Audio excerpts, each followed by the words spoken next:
There are stories, and then there are initiations. Lord of Mysteries isn't just a fantasy novel. It's an occult blueprint, a living grimoire disguised as a web novel by Cuttlefish that loves diving. Isn't that a brilliant name? I love that. A man transmigrates, a fool steps onto the path, and behind the fog lies an ancient mystery, older than empires, deeper than dreams. Welcome to Magus in the Media, where myth meets meaning, and stories become symbols of the soul. Let's unlock the arcane map hidden in plain sight with Lord of Mysteries. So, what we have going on here is the Lord of Mysteries, a brand new Chinese animation, a donghua, that is brilliant. It is combining all these amazing different avenues of storytelling, myth, and magic that I just love. The story we have here is the occult, esotericism, tarot, and Lovecraftian cosmic drama, full frontal, right in our faces. The animation is some of the most amazing animation I've ever seen in my life, and it captivates you from the beginning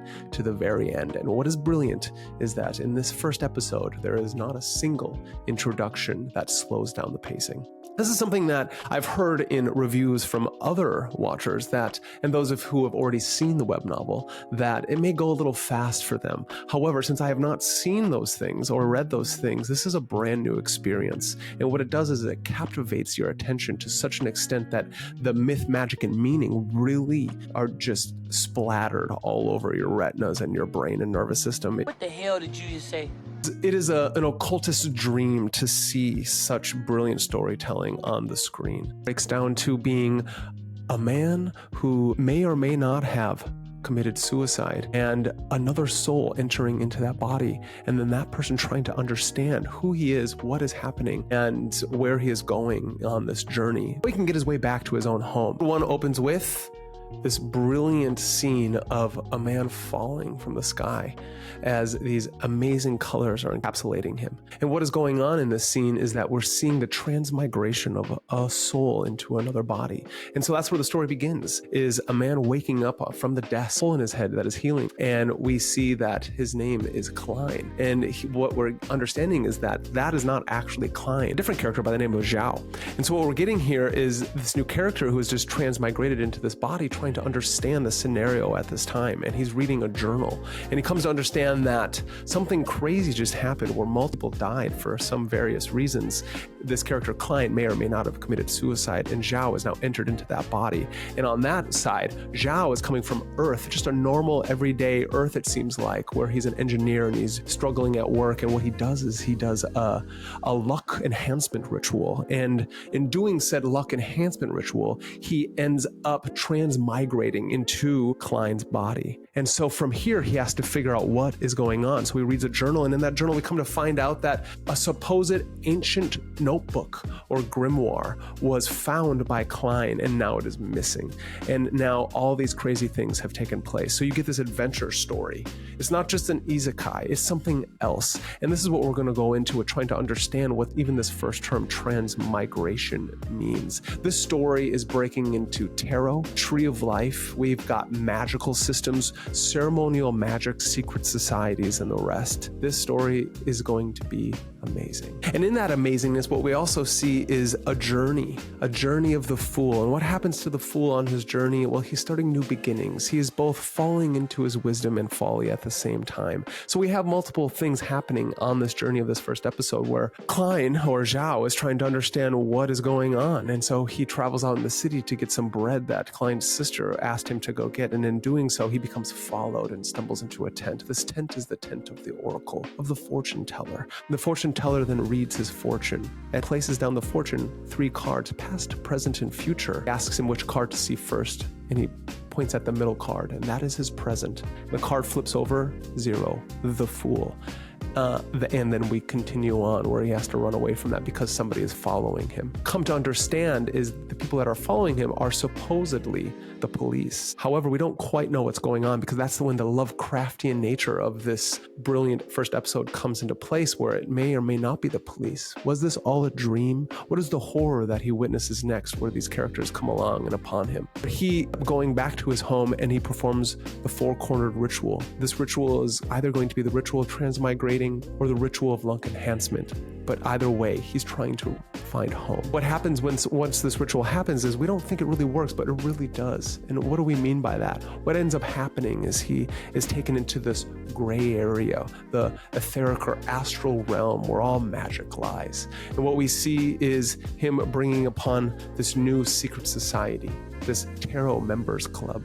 And from there on, he speaks to these two other characters that supposedly he calls forth, but at the same time, the female character, what she is doing is she is holding a mirror up, mirror, mirror, very incantory, right? Invoking this thing, as well as we get this other gentleman who's on a boat. He's a seafarer and he's holding a crystal, it seems like. So Klein is both calling these people there, but at the same time, it looks like they were willing to be called. Klein takes on the idiom, the fool, and something seems to be speaking through him. This archetype of the fool, this divine wisdom.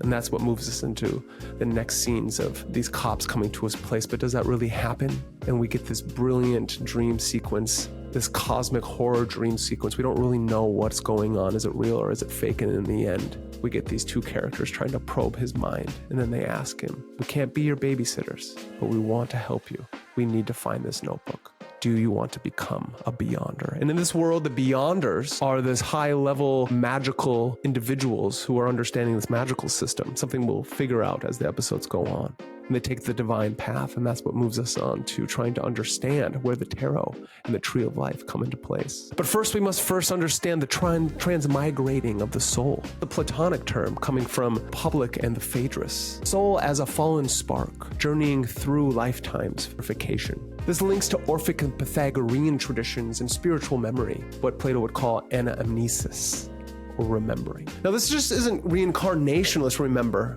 It's an initiatory fall into the material realm. Malkuth, the kingdom on the Tree of Life, the 10th sphere. And Klein is about to start climbing his way back. One word that, again, caught my attention in this story early on in The Lord of Mysteries is transmigrated.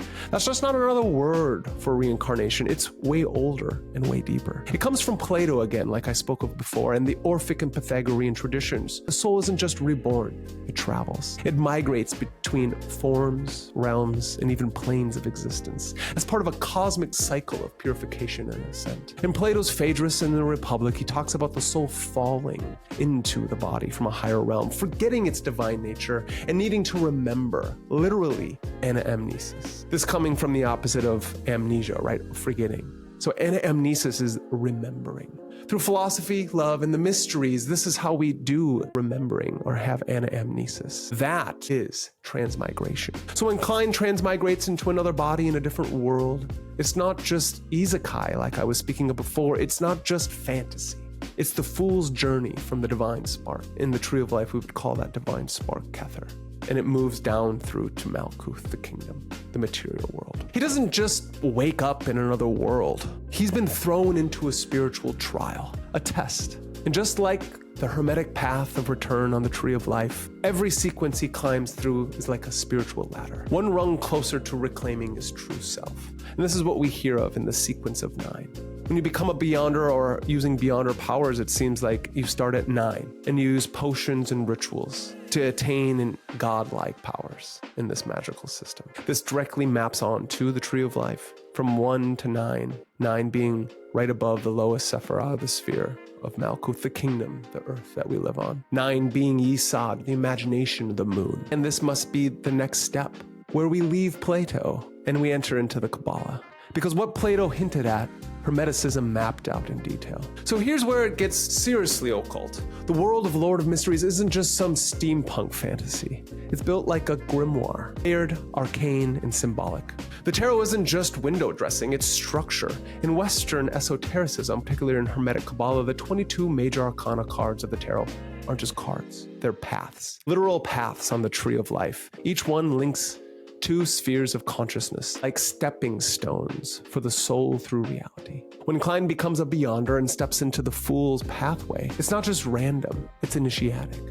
Just like episode 1, which is called the Fool. In the Tree of Life system, the Fool corresponds to the Hebrew letter Aleph and the first path, path number 11, which represents pure spirit stepping into form.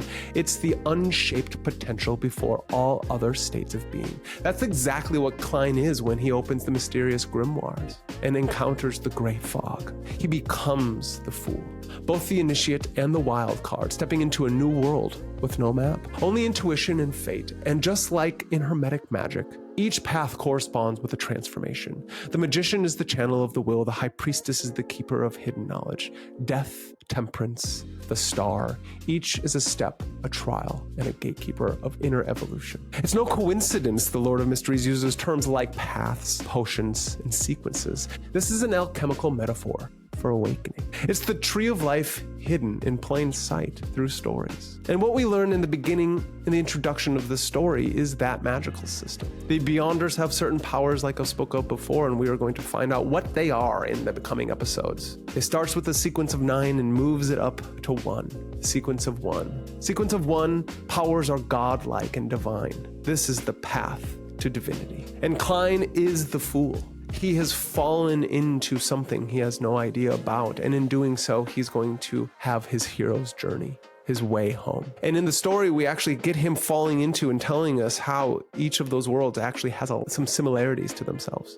There is the tarot in both worlds. He stumbles upon and he looks up and there is a fool, the clown, telling him of a circus. This is all foreshadowing in this brilliant story. Klein's suicide in the alchemical way speaks of the destruction, or the negredo in alchemy, the dissolution of an ego, rebirth into new form, the albedo stage, opening to higher initiation. Compare that to the mystery schools, Hermetic ritual death. As they state, his death wasn't an end, it was a rite, the first trial of an adept. Who said that? I don't know. The taking of potions, it seems like what we're going to get in future episodes is the magical sacraments or alchemical catalysts. The sequences, again, initiatory stages. Secret societies which are chasing after Klein or helping him become the Beyonder. Echoes that of the Golden Dawn, Freemasons, Rosicrucianism, the adepts of old, the Neoplatonists and Theurgists, the Pythagorean mythos cults. Then steampunk is the scientific occultism background, magical dressed in industrial mystique. And as the story goes along, I can only imagine how sequences are going to map on to the Tree of Life or the Tarot. This story seems mythic and has the scaffolding to be a brilliant anime. And thus becoming more than just an anime, but becoming something that can unlock the hidden mysteries of our own soul. So again, Klein isn't just playing the role of a Beyonder.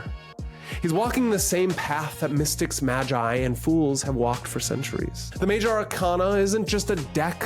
It's not just the tarot, a pack of cards. It's a roadmap. And the Lord of Mysteries is showing us how the soul climbs back to the stars. If you felt the current stir beneath the surface, not only in this telling, but of this story, please like, subscribe, and share this with someone ready to walk the path. But until next time, stay strange, stay wise, and remember the mystery was never meant to be solved, only lived.